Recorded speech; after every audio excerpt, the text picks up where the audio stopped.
Welcome, everyone, to this session of the series. For those of you that haven't been here before, this is part of a six-part series that the Department of Health Policy is sponsoring that's related to the newly funded Health Workforce Research Center, HRSA funded, that Polly Pittman is the director of. This is the third in the series. And as you noted from the brochures that were sent around that brought everyone in here, we have three more coming up next month on patient navigation, the following month interprofessional education, and the month after that in April, behavioral health primary care integrations. The session today deals with the evolving team role of community health workers, and we're very thankful that we have with us three folks that have different perspectives on this and lots of experience in the country. Carl Rush from the University of Texas will be giving us an overview, basics of what community health workers are, followed by comments from Sergio Matos, who is joining us, is actually online from New York right now and will be live with Skype, and Jason Patnosh from NAC, who's been involved in the area as well. So without further ado, I'll turn this over to Carl. Hi, everybody. I really appreciate the invitation to be with you. I'm looking forward to the discussion. Merle's asked me to just do a real quick 5-10 minute overview, just a few slides. And even in longer presentations, I find it really valuable to start with this just to make sure we're kind of all on the same page, okay? Because as some of us have been talking before the meeting, there is still some confusion and uncertainty in a lot of places about just exactly who or what we're talking about. And so I often ask people to reflect on what their own definition of community health workers is. And how many of you feel really confident in your understanding of what a community health worker really is? Okay, this is about par for the course. That was 0% with a confidence interval of about 5%. So, yeah, okay.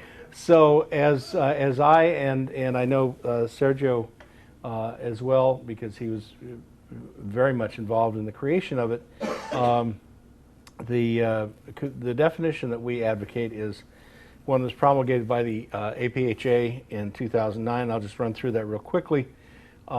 This is part of a policy statement, but some of the key elements that I really want to highlight has to do with the unique relationship between the community health worker and the community. They're either from the community or they have significant commonality of life experience with the people that they're working with. And that is a sine qua non, as they say. That if you don't have that, you don't have a community health worker. You have somebody else with valuable skills, but you don't have a community health worker. And so this relationship is important for them to serve as a bridge or link or intermediary. Those are the kinds of metaphors we often talk about. That is one of the principal roles of the community health worker. However, how they interact with folks is also important because they're not primarily providers of services. Their role is one of building capacity in the individual, the family, the community, and the activities are probably very familiar. The kinds of activities that they perform are pretty familiar, but I want to highlight the functions of social support and advocacy because they are also, without which you do not have a community health worker. They need to be working as an advocate for the community within the system and also an advocate for change in the system to benefit the community. So this is a policy statement from 2009. What do we draw from that? What do we draw from experience? Say, first of all, it's important to recognize community health workers do not provide clinical care. There's some very rare exceptions, mainly in remote rural areas, but this is very important as we always get into issues about scope of practice with other professions. It is also an important distinction that community health workers do not, for the most part, hold another professional license. If you're a nurse who chooses to be a community health worker, more power to you. However, you can always leave that position and get a job as a nurse. So you're a nurse. Great. Community health workers generally do not have licenses like RN or we have seen some foreign trained MDs who work for a considerable period of time as community health workers. And one of the reasons that this distinction is important is the expertise of the community health worker is based on, as I said before, shared life experience with the community served. It is often a shared cultural background, but not always, because if you work in some of the highly diverse neighborhoods, for example, in New York City, you can't count on working only with people of the same culture of origin. So that is their main expertise, and they are the experts in the community, the experts in the social determinants of health, who are now becoming recognized as an important component of public health and the healthcare system. What else? It sort of follows from the preceding points that the community health worker relies more on their relationships in the community and the trust of community members than they do on clinical expertise. That's how they get things done, and that's why they are so effective.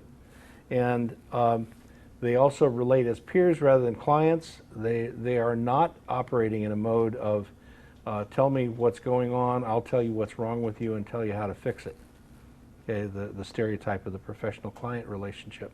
It is not like that. It's a peer relationship, and as a result of that, they can achieve certain results that other professionals can't. We see this a lot in behavioral health. I've heard many anecdotal reports of folks who have been willing to accept treatment after working with a community health worker when nobody else could get them to do that. Okay. So those are the main points I wanted to cover just to get us on the same page, and we can deal with questions related to this. Certainly you may have in the open question period. I just want to take the opportunity that I have, take a couple seconds to talk about some very exciting things that are happening at the national level and what's going on at the state level.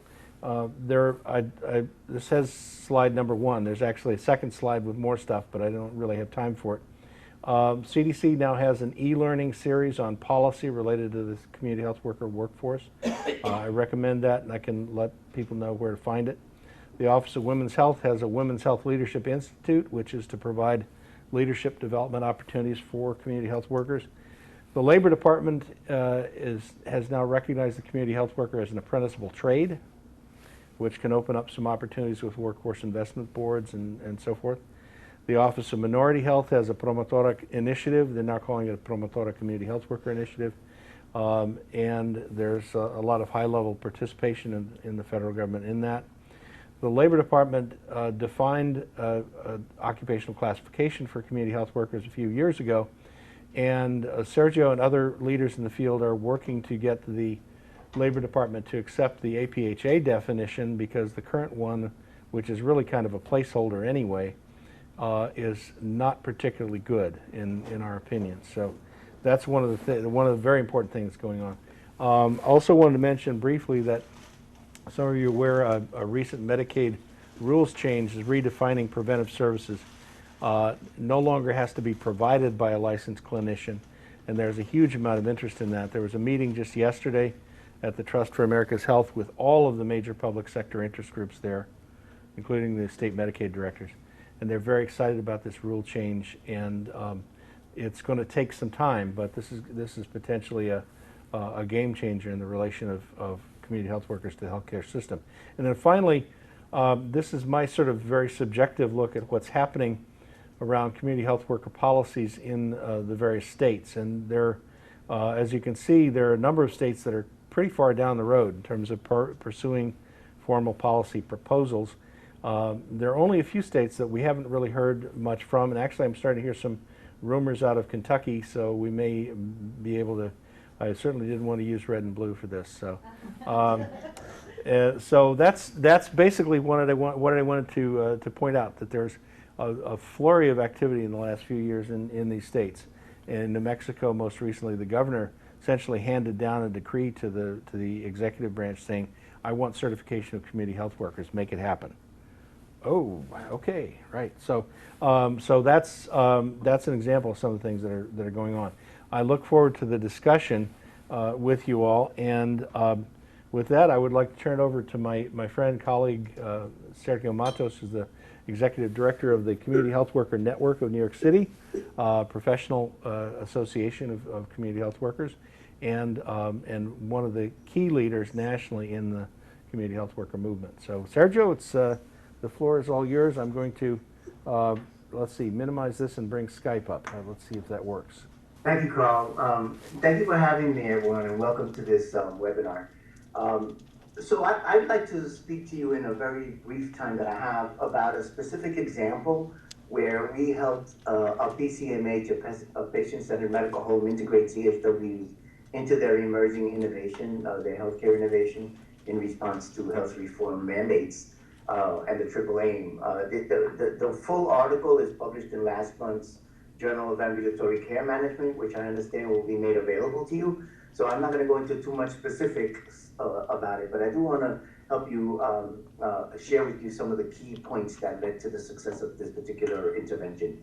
I will say firstly that this innovation was driven primarily by a medical director who served the population in a very impoverished population in the South Bronx of New York City. And he was experiencing persistent frustration with the inequities in the health of his community and his inability to impact individual health in that community, particularly with with patients who had complicated conditions or multiple chronic conditions.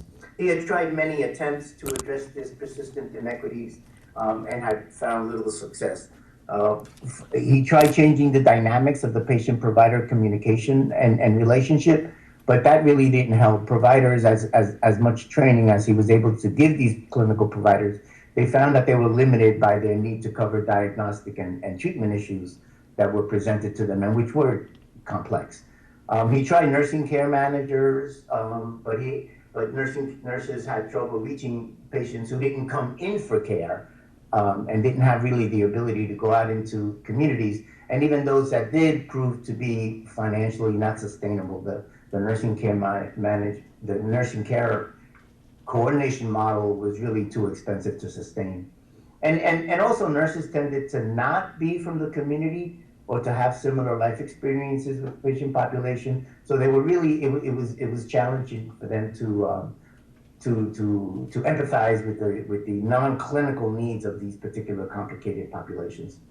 And then he also found that a lot of the clinical support staff, particularly RNs, LPNs, and patient care technicians, were all bringing in the same clinical perspectives and bringing those same perspectives to the team, and weren't really adding the different perspectives that he needed to address.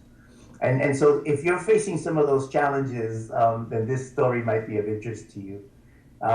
There are two main aspects that really led to the success of this effort. And the first one is that this administrator had the wherewithal to know that he had to build institutional support for the CHWs. And so he very early engaged the institutional leadership in his projects. They were disinterested at first because it was really a very small grant and it was grant funded. It wasn't really taking up hospital operation costs.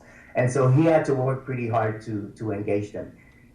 He did this primarily by really regular and persistent reporting of the effects of the project and sharing the progress of his project, not only with his own administrators and his own executives, but with colleagues in other institutions too.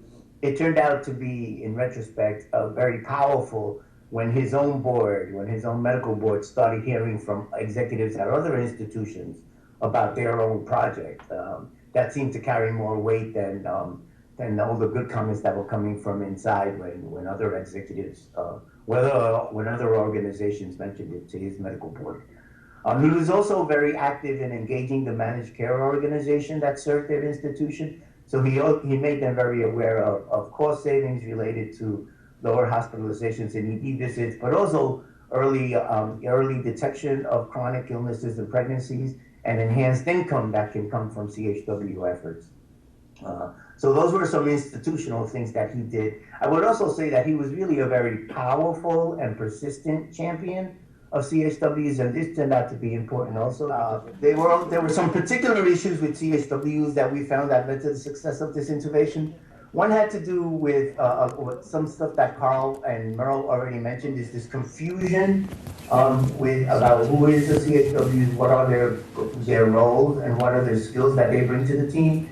So he had to work very hard, particularly with human resources and the union, to help that understanding. When the union doesn't have a CHW position, then they have to hire with other titles like medical assistant. And then the team members themselves are confused by that title. And so he worked very hard to establish the CHW position within his hiring mechanisms. He also established CHWs as CHW supervisors and CHWs as CHW managers. And he made the CHW manager report directly to him. You might find it more traditional that a nurse might be the care coordinator and case manager, and a nurse might be placed in a position of supervision. But he felt very strongly that the nurse would get in the way, or would that impose a clinical perspective on the information he was trying to gather from the CHW. And as Carl mentioned, we also found that he invested a lot in recruiting appropriate people. Some of the more successful characteristics of community health workers have to do with personal attributes and qualities. And this was unusual for a medical experience where we generally look more for academic achievement than for life experience. I will also say that that this administrator had a vision of full integration of fully integrating the CHWs into the care team. And so that he was supportive throughout, and whenever challenges or tensions came up, he really served the role of liaison with that. All right, and then lastly, I want to say that there were some pieces about the CHWs themselves and the team that was built there. In this particular team, CHWs themselves became responsible for care management. So at this organization, every patient was assigned a team of healthcare providers. And that team included first, second, third year residents, attendings, a nurse, a social worker, and a community health worker. And the community health worker was the head of that team. So the CHWs were involved in training residents and attending physicians and even medical students that came through the system. The CHWs participated in grand rounds and case review sessions, and in fact often led them.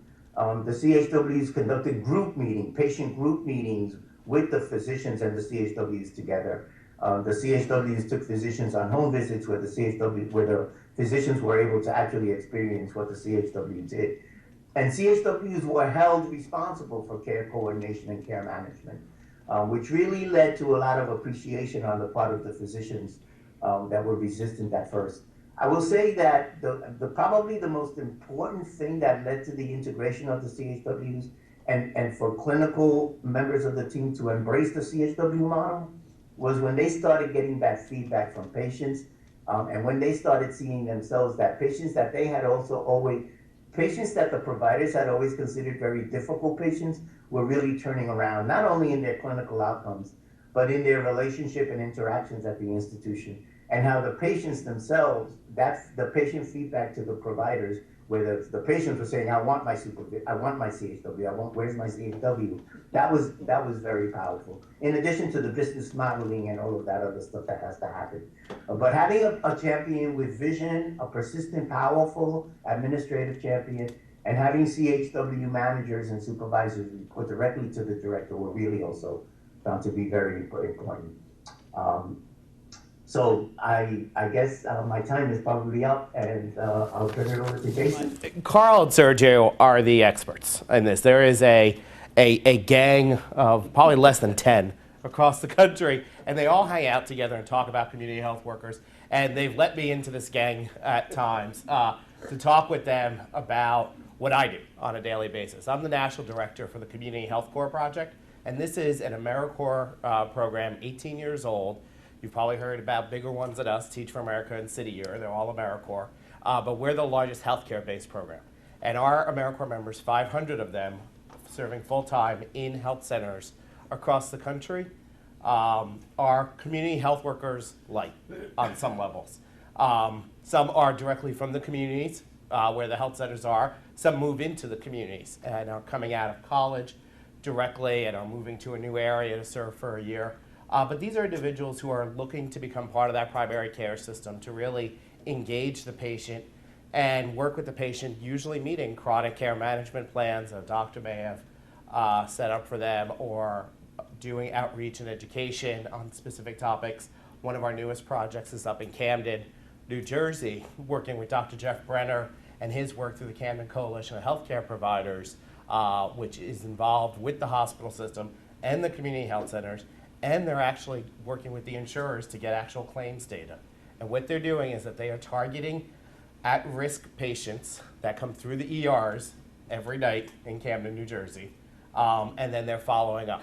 And what the strike team, per se, is made up of usually a clinical senior staffer and then a couple of community health workers or community health corps members in this case.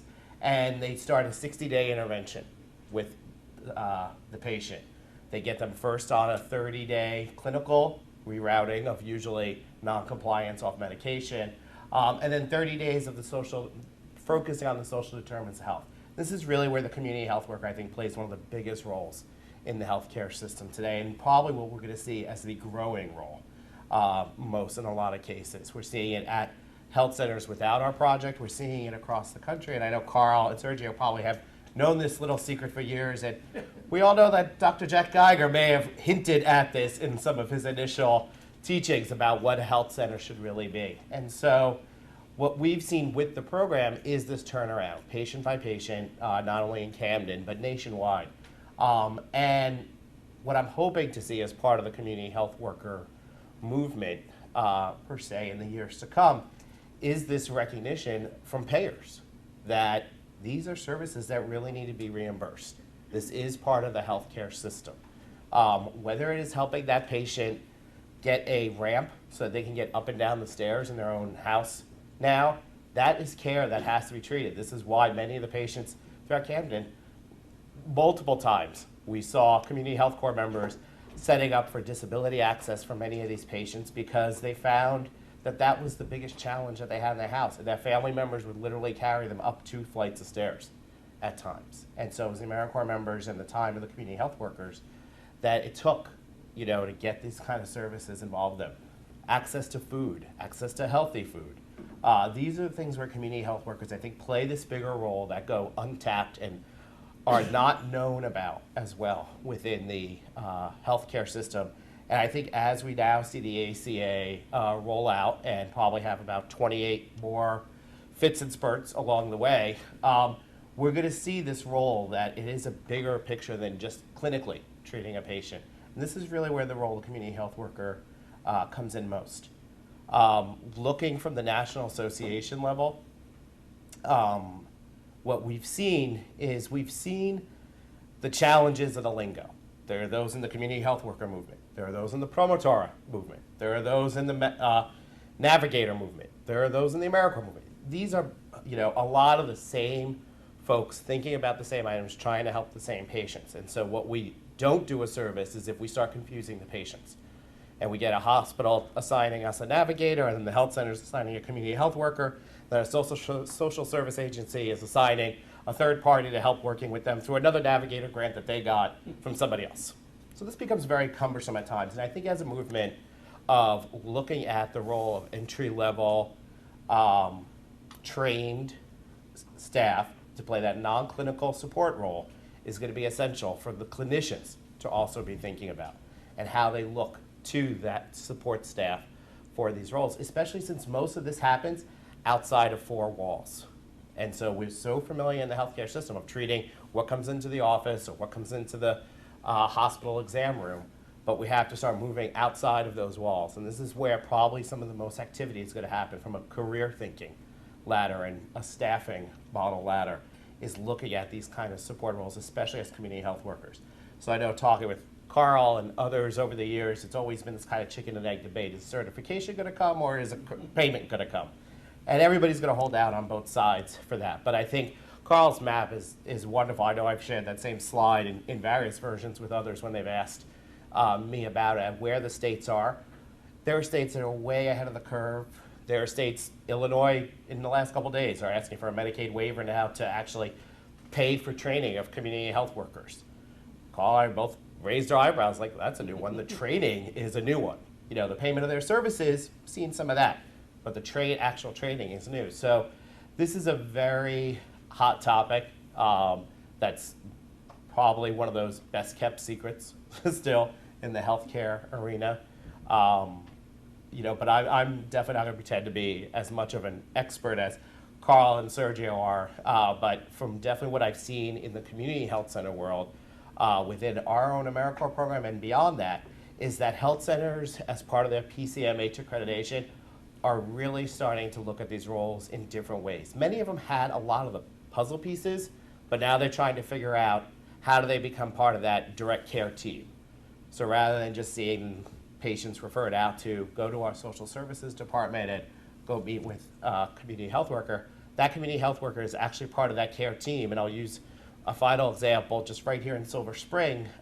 Community Care Inc., FQHC, is using community health workers in that care team approach. They have a nurse care manager, clinician, and I believe 1 or 2 community health workers assigned to each team. And they meet at the beginning of a day and they go through their client lists on who's going to come in for the day, and the community health worker will add their notes or do the follow-up with other patients that they know might be coming in a couple days.